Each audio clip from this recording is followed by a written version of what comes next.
Nabi memberitakan bahwa perempuan itu biasanya dinikahi karena 4 tujuan.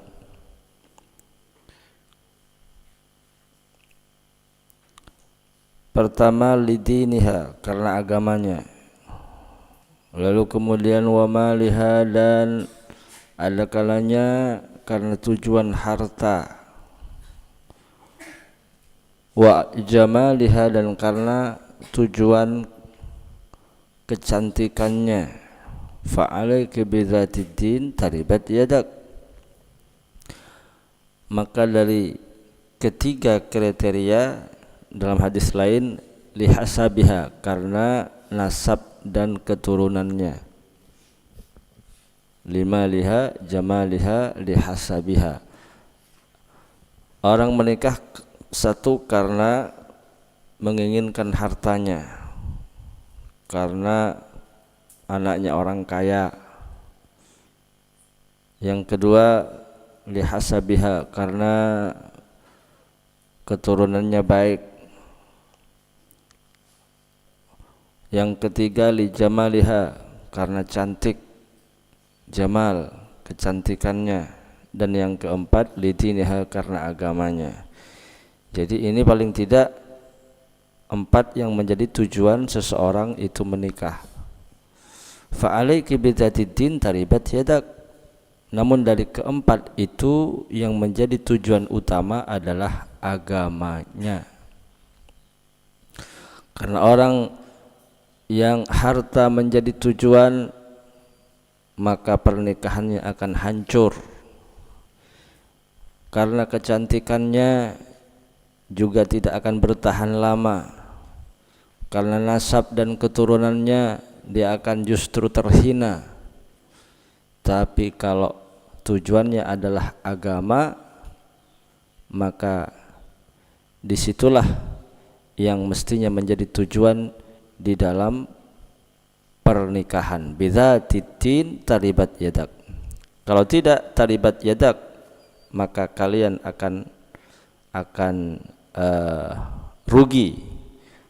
Taribat yadak artinya berlumur, taribat yadak, fakir akan fakir. Fakir yang dikiaskan dengan tangannya berdebu. Taribat yadak, maka tangan, kalau agama tidak menjadi tujuan, maka kedua tanganmu akan berdebu. Berdebu artinya dia rugi, tidak beruntung, fakir, fakir, miskin. Itu. Innal mas'alata la tahillu illa li ahadi thalathatin. Sesungguhnya masalah itu at-talab minan nas ayyutuhu min amwalihim syai'an. Mengemis. Pekerjaan mengemis itu pada dasarnya la tahillu, tidak diperbolehkan. Selama mampu seseorang bekerja, maka bekerjalah. Jangan jadi pengemis, jangan suka minta-minta. Bahkan ada sebagian orang mengemis itu dijadikan sebagai profesi tahunan. Bahkan ada sebagian di antara mereka yang kaya tapi profesinya menjadi pengemis. Nah, sekarang ini di zaman sekarang menjadi pengemis itu tidak hanya offline tapi online juga ada orang yang mengemis secara online. Innal mas'alah la tahillu. Jadi apapun alasan dan tujuannya, meminta-minta itu tidak baik. Kalau bisa kita yang memberi. Al-yadul ulya khairun min yadis sufla. Tangan yang di atas yang memberi itu jauh lebih baik daripada tangan yang di bawah yang menerima pemberian daripada orang lain. Maka Islam itu mendorong untuk kaya. Jadi Islam itu tidak mendorong kita miskin. Karena innal mas'alah la tahil, karena menjadi pengemis itu la tahil, tidak dihalalkan, tidak diperbolehkan. Berarti kita harus kaya supaya kita enggak meminta-minta, supaya kita enggak jadi pengemis. Justru kita menjadi orang yang dermawan, suka memberi, suka menolong. Nah, orang yang mampu memberi adalah orang yang kaya. Berarti kita didorong untuk menjadi orang yang kaya.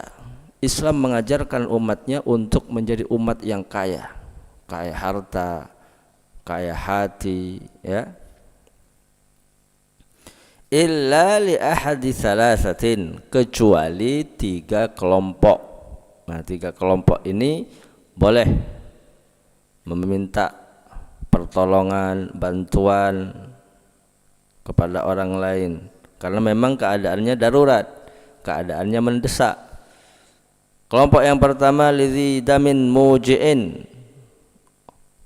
orang yang melukai, orang yang melukai orang lain sehingga dia wajib untuk membayar diat. Bukan membunuh tapi melukai, lidzi damin mujiin. Misal dia melukai telinga, harganya telinga, diatnya telinga berapa, mata, tangan. Jadi setiap anggota tubuh ini itu ada diatnya yang harus dibayarkan. Maka apabila orang melukai orang lain dan berkewajiban untuk membayar diat dan dia tidak mampu, miskin, maka boleh meminta pertolongan, bantuan kepada orang lain. Demi apa? Demi damainya dengan orang yang dilukai atau dengan keluarga yang dilukai. Jadi kalau diatnya dibayarkan, maka damailah mereka. Maka memberi, membantu kepada orang yang berkewajiban membayar diat itu pada hakikatnya adalah untuk mendamaikan mereka, ya, mendamaikan mereka. Maka orang yang memiliki tanggungan untuk membayar diat dan dia tidak mampu karena miskin, maka diperbolehkan meminta uang kepada orang lain, meminta bantuan kepada orang lain karena mendesak. Tapi kalau dalam keadaan tidak mendesak, cuman pemalas, enggak bekerja sehingga miskin, enggak punya apa-apa, sukanya minta, ngemis, la tahil, ya, dilarang. Au lidzi ghurmin mufdhi'in, atau bagi orang yang punya hutang, mufdhi'in syadidin, hutangnya berat, hutangnya banyak, dia enggak mampu, udah berusaha tapi udah enggak mampu, terlalu berat hutangnya, itu mufdhi. Bukan hanya sekedar hutang 100-200 rupiah, tapi dia memang dalam keadaan terdesak, ditagih terus, dia enggak mampu, maka diperbolehkan untuk masalah meminta kepada orang lain, meminta pertolongan kepada orang lain dalam keadaan terlilit hutang. Dan memang hutangnya hutang yang tidak diinginkan, bukan orang yang suka main judi lalu kemudian dia jatuh miskin, bangkrut, bukan, ya. Misal tokonya terbakar, usahanya terbakar, akhirnya ekonominya merosot, bangkrut dan banyak hutang, hutangnya enggak diinginkan. Beda dengan orang memang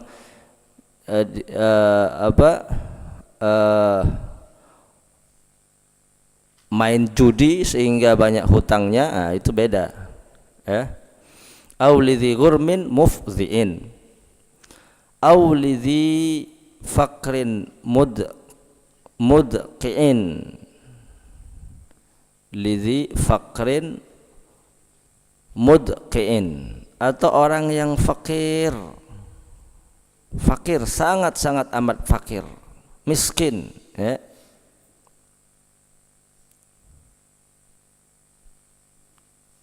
mudqiin syiddatil faqr,